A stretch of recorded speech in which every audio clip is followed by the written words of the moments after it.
Olá a todos, meu nome é Geraldo Júlio Pitzer Santos, sou professor aqui da Faculdade de Medicina de Petrópolis.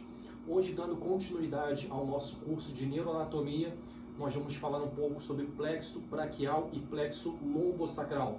É um assunto super importante, haja vista a grande quantidade de pacientes que nós atendemos na nossa clínica diária em relação a complicações, em relação a lacerações desses elementos, tanto de plexo braquial quanto de plexo lombosacral, ok? Quais são os objetivos educacionais da nossa aula de hoje? A gente, durante o nosso encontro, a gente vai identificar as origens medulares dos plexos braquial e lombosacral. A gente vai compreender o trajeto dos principais ramos do plexo braquial e lombosacral. Em relação à identificação das origens medulares, nós vamos lembrar que na topografia da medula espinal, eu tenho duas intumescências. Eu tenho a intumescência cérvico-braquial e a intumescência lombar, principalmente.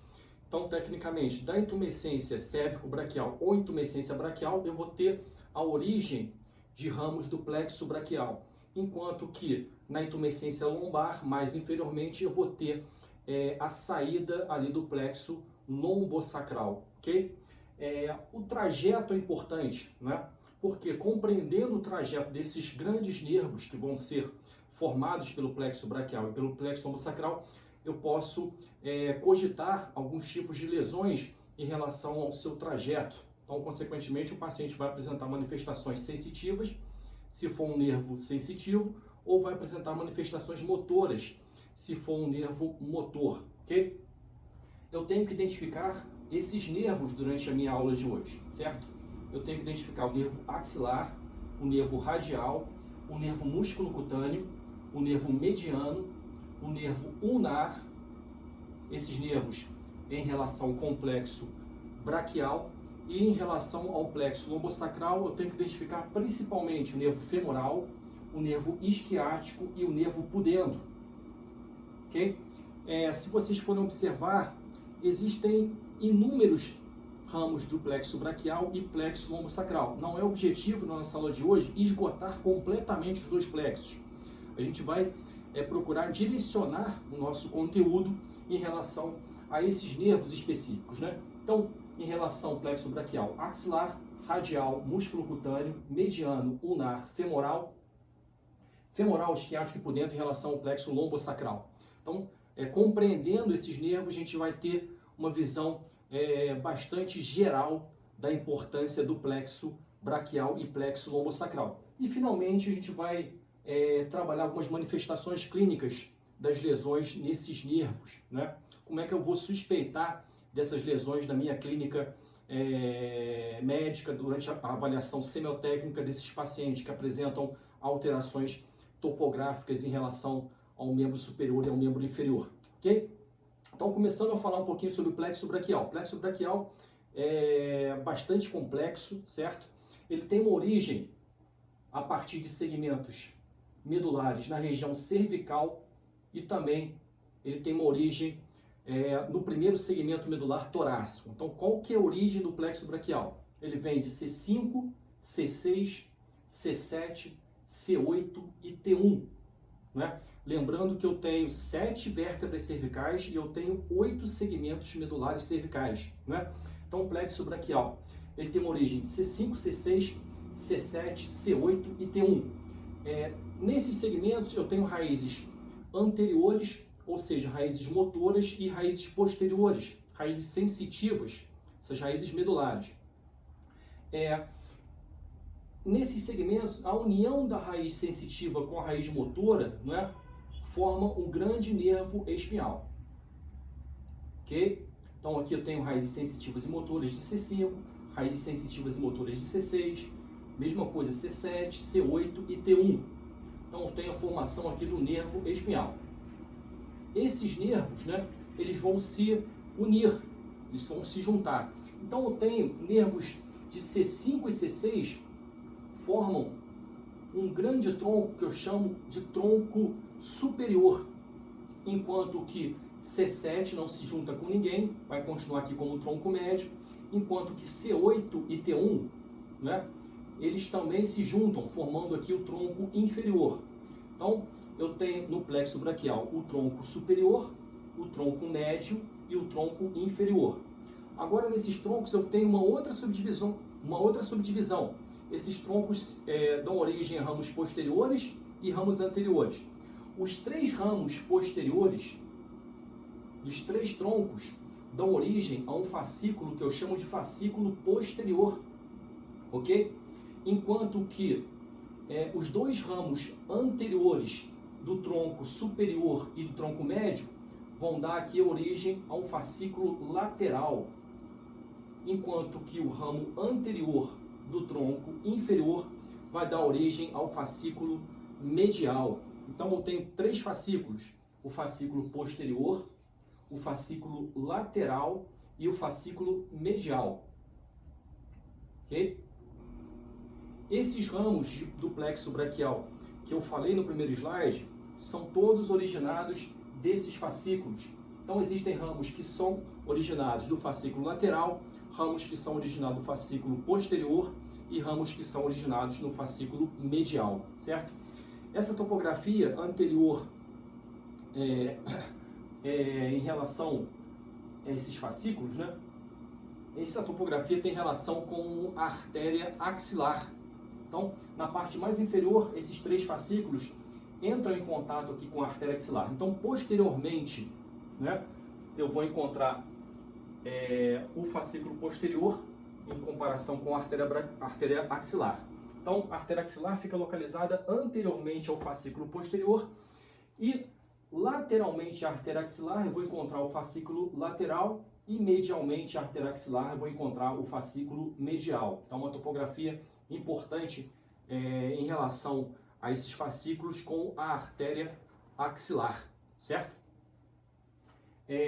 Uma das coisas que podem levar à compressão de plexo braquial na sua topografia da região cervical seria uma costela acessória. Então, não é raro de encontrar costelas acessórias por aí.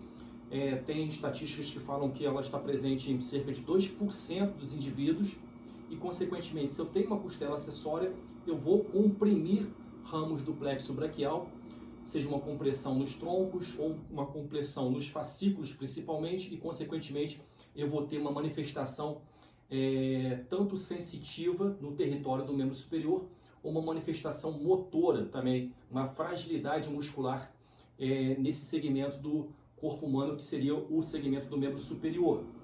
Então aqui a gente representa uma costela acessória. Essa costela acessória pode comprimir o plexo braquial, certo?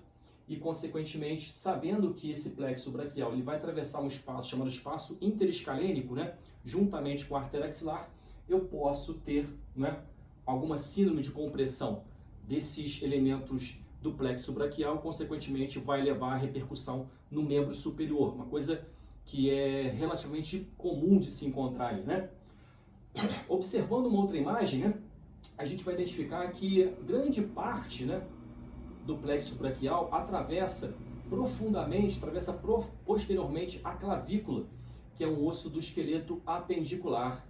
Então, atravessando a clavícula e passando pela borda externa da primeira costela, eu tenho aqui a formação da artéria axilar e, consequentemente, essa artéria vai entrar em contato com esses 3 fascículos do plexo braquial, nessa topografia da região axilar.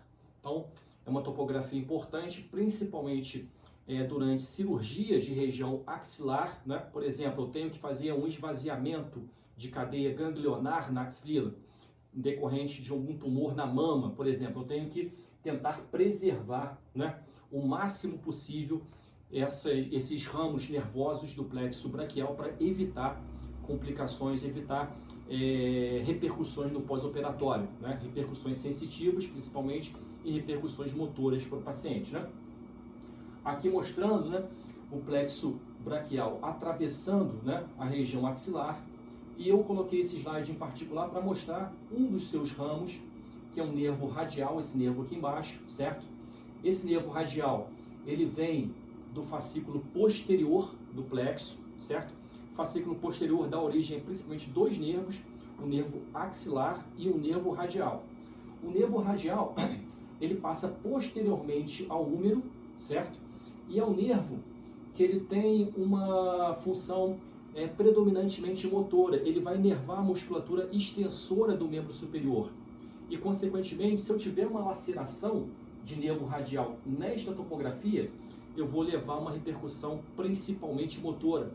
O aspecto do paciente seria um aspecto em mão caída, porque o paciente não consegue fazer a extensão, né, do carpo, certo? Uma vez que o nervo radial vai ser responsável pela inervação da musculatura extensora do membro superior, certo? Quando que eu tenho lesão de nervo radial? Geralmente a lesão de nervo radial é causada por fraturas, né, em terço médio de húmero. Então, lesões em terço médio de húmero, nesta topografia, podem levar à laceração do nervo radial passando por esta região e, consequentemente, o paciente vai apresentar uma dificuldade de realizar a extensão de segmentos musculares do membro superior. A clínica típica é mão caída, certo? O paciente não consegue fazer a elevação da mão, ok? Então, o nervo radial passando aqui posteriormente ao húmero, tem uma região aqui do húmero chamado sulco do nervo radial, né? Consequentemente, fraturas em terço médio de húmero podem causar repercussão também no nervo radial. Um outro nervo importante, que também vem do fascículo posterior, é o nervo axilar, né? O nervo axilar, vindo aqui do fascículo posterior, ele vai inervar principalmente o músculo deltoide, né? O músculo do símbolo do membro superior, o músculo do ombro. Consequentemente, lesões de nervo axilar vão ser causadas por objeto perfurante na região da axila, né? E podem também levar a uma repercussão. O paciente não consegue fazer a abdução do membro superior, certo? Então, falei aqui de dois nervos importantes, nervo radial e nervo axilar, que são ramos aqui do fascículo posterior do plexo braquial. Aqui a gente representa um outro nervo importante, que é o nervo ulnar, ok? O nervo ulnar, ele tem uma origem, né, do fascículo medial do plexo braquial. E é um nervo importante porque ele vai atravessar a região do braço e vai ganhar aqui o cotovelo, atravessando aqui posteriormente ao epicôndilo medial do húmero. Então ele pode ser, né, lesado nesta topografia do cotovelo. É aquele nervo onde quando eu faço um movimento, onde eu projeto o meu cotovelo na região da mesa, muitas vezes eu consigo, né, ter aquela sensação de choque, né, com irradiação para o antebraço.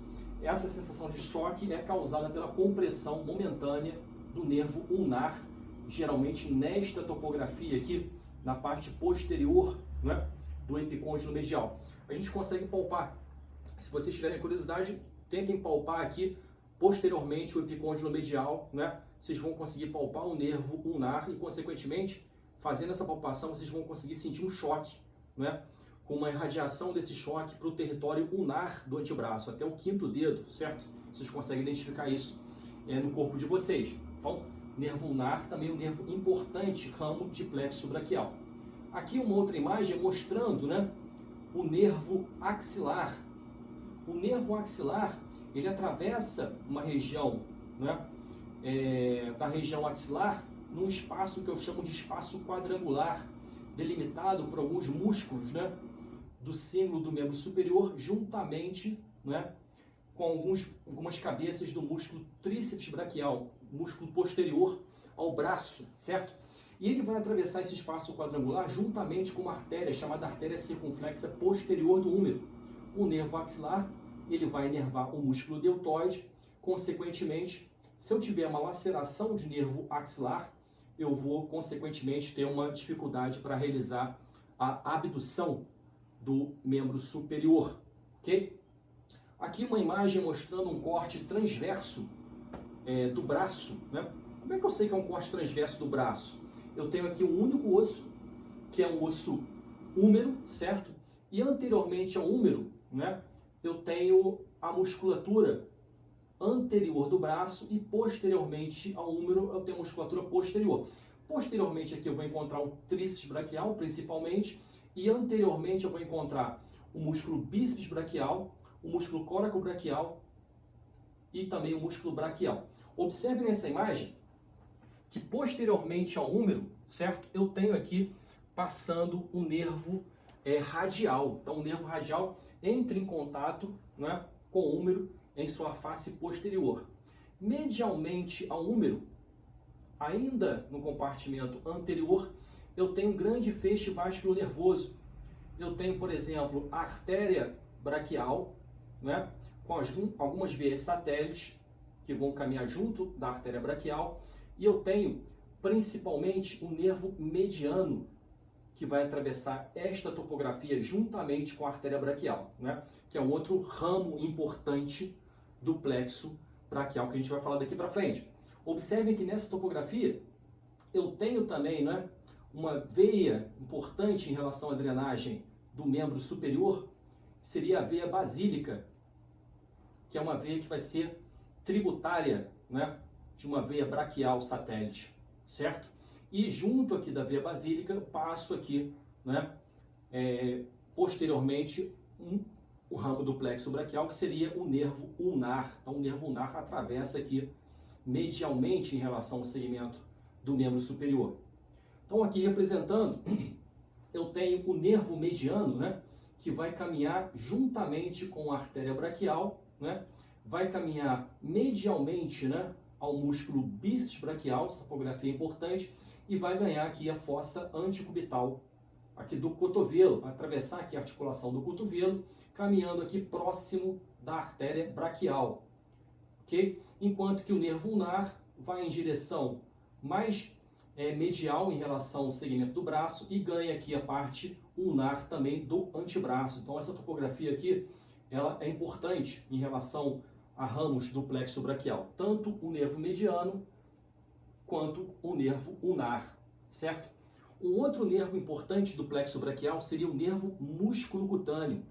Observem essa imagem aqui. O nervo músculo cutâneo, ele atravessa uma região situada entre o músculo bíceps braquial anteriormente e o músculo braquial posteriormente, certo? Então, se eu aproximar a imagem e retirar uma parte do ventre do músculo bíceps braquial, eu vou encontrar aqui o nervo músculo cutâneo, né, atravessando esta topografia entre o músculo bíceps braquial anteriormente e o músculo braquial posteriormente. E o nervo músculo cutâneo é um nervo bastante interessante, uma vez que ele também atravessa, ele perfura o músculo, que é o músculo do membro superior, que eu chamo de músculo coracobraquial. Então, na peça lá, muitas vezes eu vejo o nervo atravessando o músculo. Esse nervo, geralmente, é o nervo músculo cutâneo, ele vai atravessar o músculo coracobraquial. Observando agora novamente o nervo mediano, eu vou ver que o nervo mediano, ele chega no antebraço e ele entra em contato principalmente com o músculo chamado pronador redondo, certo? O músculo pronador redondo, ele possui duas cabeças, uma cabeça humeral e uma cabeça ulnar, ok? E eu tenho três disposições possíveis, né, em relação ao trajeto do nervo mediano. Esse nervo mediano, ele pode atravessar um espaço entre a cabeça superior e a cabeça inferior, ou seja, um espaço entre a cabeça humeral e a cabeça ulnar do músculo pronador redondo. Ele pode perfurar a cabeça superior, ou seja, atravessa, né, perfurando a cabeça humeral do músculo pronador redondo, ou ele pode atravessar inferiormente ao músculo pronador redondo, ou seja, atravessa na parte de baixo da sua cabeça ulnar. Então, são três disposições possíveis em relação à topografia do nervo mediano, ok? O nervo mediano é um nervo importantíssimo, ele vem de componentes tanto do fascículo lateral quanto do fascículo medial. Os dois fascículos dão origem, né, a ramos que vão formar o nervo mediano. Porém, o nervo mediano vai trafegar pelo antebraço, né, juntamente com alguns tendões, né, de músculos anteriores do antebraço, né? Anteriormente ao antebraço eu tenho um compartimento flexor, que vai ser responsável pela flexão do carpo e dos dedos, e o nervo mediano, ele vai caminhar juntamente com esses tendões principalmente com os tendões dos músculos flexor superficial e flexor profundo dos dedos. Consequentemente, o nervo mediano, ele vai atravessar aqui o túnel do carpo, certo? Esse túnel do carpo, ele é delimitado anteriormente pelo retináculo dos flexores. Depois que ele atravessar o túnel do carpo, ele vai chegar aqui na região palmar e vai ser responsável pela inervação dessa musculatura, principalmente a musculatura da eminência palmar e também uma parte sensitiva em relação ao dermátomos da mão e dos dedos, certo? Tecnicamente, se eu tenho uma compressão de nervo mediano nesta região do túnel do carpo, né, causada por um aumento na espessura desses tendões da musculatura flexora, eu vou levar repercussões motoras e sensitivas em relação à topografia da mão do paciente. Isso é muito comum de acontecer, né? É chamada síndrome do túnel do carpo, ou seja, compressão de nervo mediano nesta região. Antigamente era muito comum uma máquina de escrever, aquelas máquinas antigas, né? O paciente tinha que fazer muita força para fazer a escrita, para datilografar. E, consequentemente, trabalhando continuamente nessa profissão, depois de anos de profissão, o paciente apresentava alterações de nervo mediano, ou seja, síndrome do túnel do carpo. E esse nervo mediano, ele tem um território bastante específico na região da mão. O território sensitivo, ele compromete o primeiro dedo, segundo dedo, terceiro dedo e metade do quarto dedo. Então é muito comum a gente fazer manobras semiotécnicas para promover essa compressão do nervo mediano no túnel do carpo e, consequentemente, o paciente vai manifestar clinicamente, principalmente, essa queixa sensitiva, certo? Então, existem manobras que eu posso fazer na semiologia, manobras de Fallen, manobras de Allen, e, consequentemente, levar, né, a compressão de nervo mediano. Tem uma manobra também que pode identificar alterações vasculares, manobra de Allen, por exemplo, que podem também levar a repercussões sensitivas na região. Mas a manobra mais comum, certo? Manobra de Fallen, que eu posso levar uma compressão de nervo mediano e, consequentemente, o paciente vai apresentar dormência, principalmente do primeiro dedo, segundo dedo, terceiro dedo e metade do quarto dedo, certo? Como é que eu faço o tratamento? Eu tenho que afastar o paciente desse esforço repetitivo e posso fazer um tratamento clínico, uma medicação que melhora muito, ou então eu posso fazer um tratamento cirúrgico. Eu venho aqui e faço um corte aqui no retináculo dos flexores e, consequentemente, eu vou descomprimir o nervo mediano nesta topografia. Então, lembrar sempre, síndrome do túnel do carpo, lesão de nervo mediano, repercussão principalmente sensitiva em relação à topografia da mão. Observe nessa imagem, né, que eu tenho o nervo mediano atravessando o túnel do carpo juntamente com alguns tendões da musculatura do compartimento flexor do antebraço, né? Uma outra imagem mostrando aqui o túnel do carpo e eu vejo aqui o nervo mediano atravessando juntamente com os tendões, né, delimitados aqui anteriormente pelo retináculo dos flexores. Consequentemente, se eu tenho aumento da espessura desses tendões, eu vou comprimir o nervo mediano nesta topografia, ok? Então, o plexo braquial foi um resumo bastante interessante e agora a gente vai falar um pouquinho sobre o plexo lombosacral.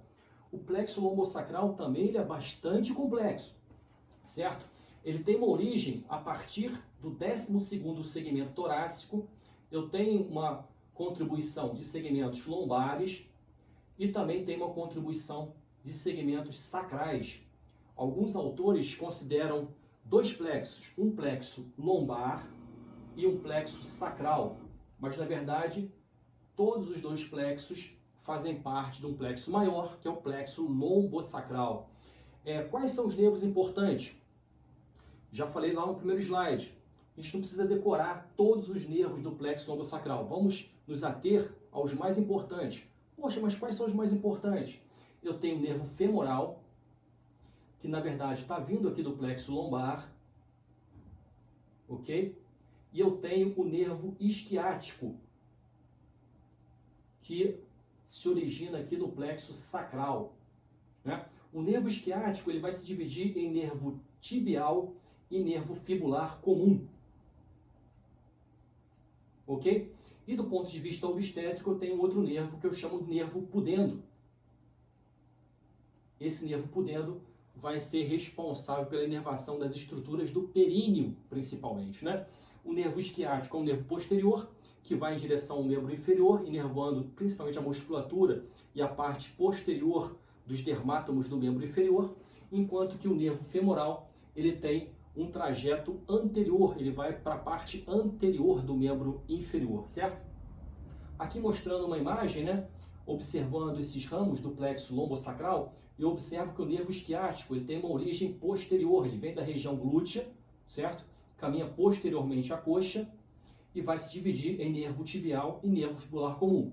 Enquanto que o nervo femoral, ele tem uma origem do plexo lombosacral e vai caminhar anteriormente, ok? O nervo isquiático, ele tem uma origem na região glútea e ele sai principalmente do quadrante inferior interno da região glútea.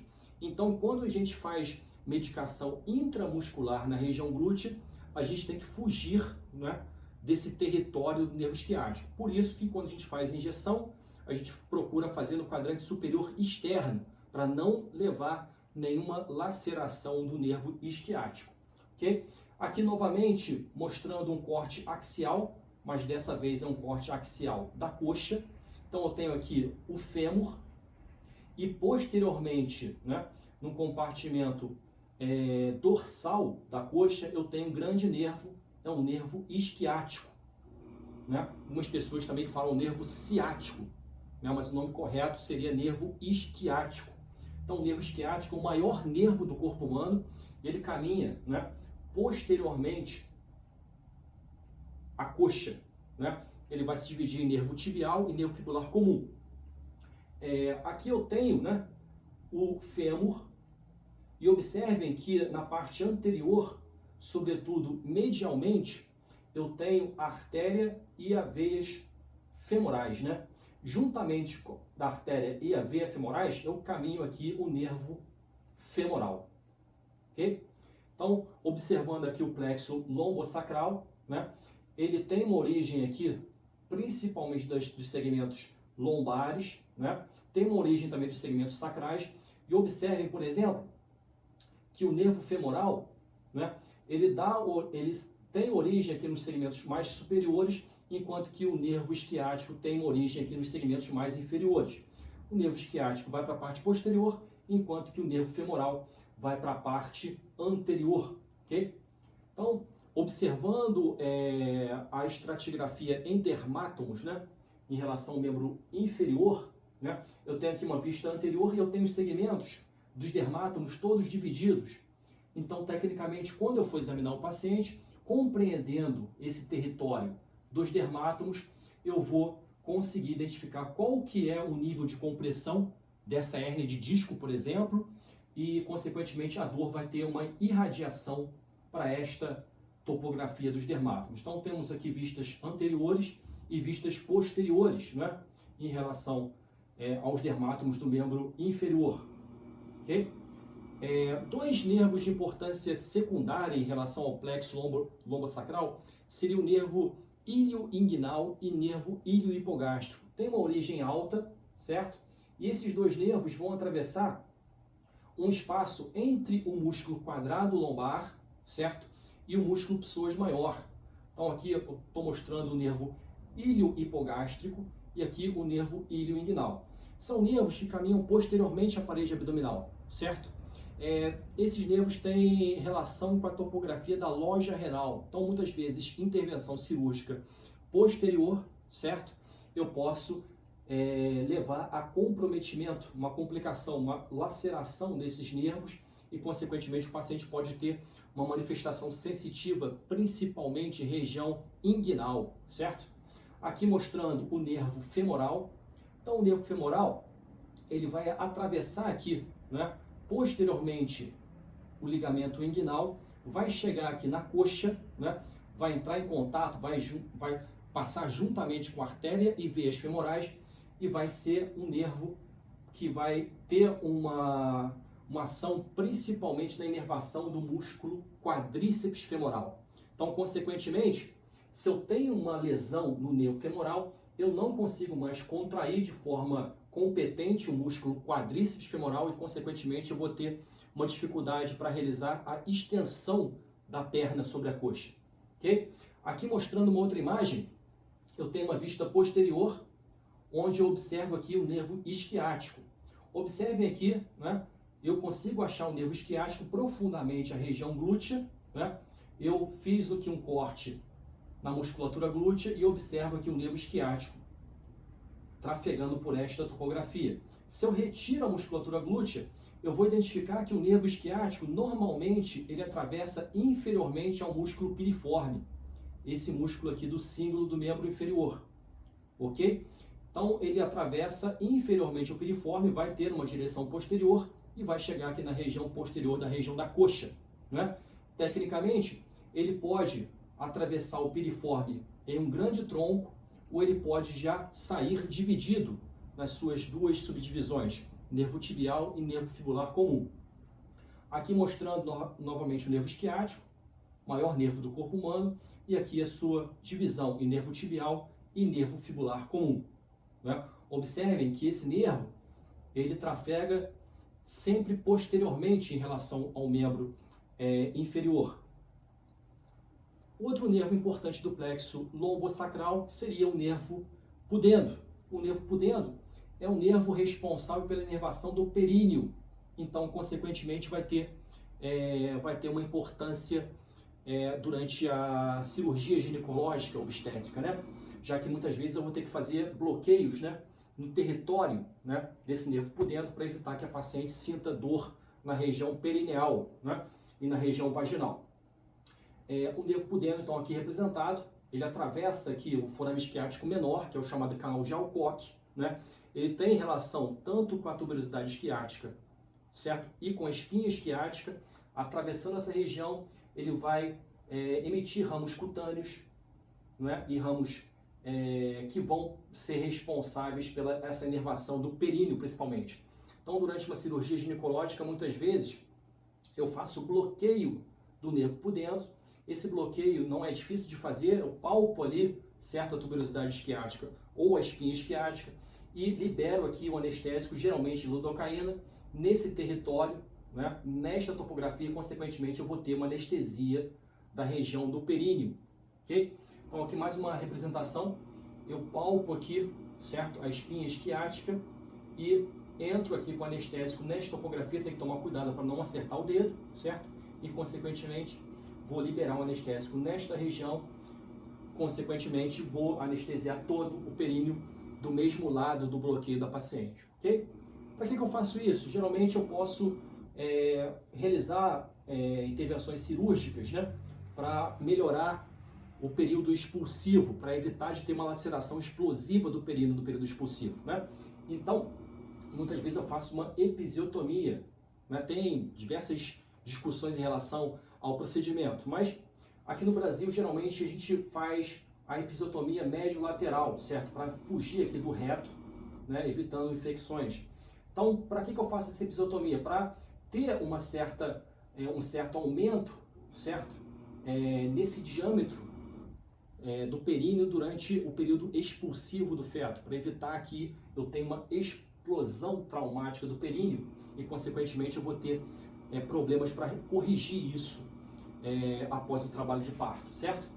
E uma outra coisa importante também em relação ao plexo braquial e plexo lombosacral seria a extração fetal. Então, durante uma extração fetal, eu tenho que tomar cuidado para não lesar plexo braquial do feto, certo?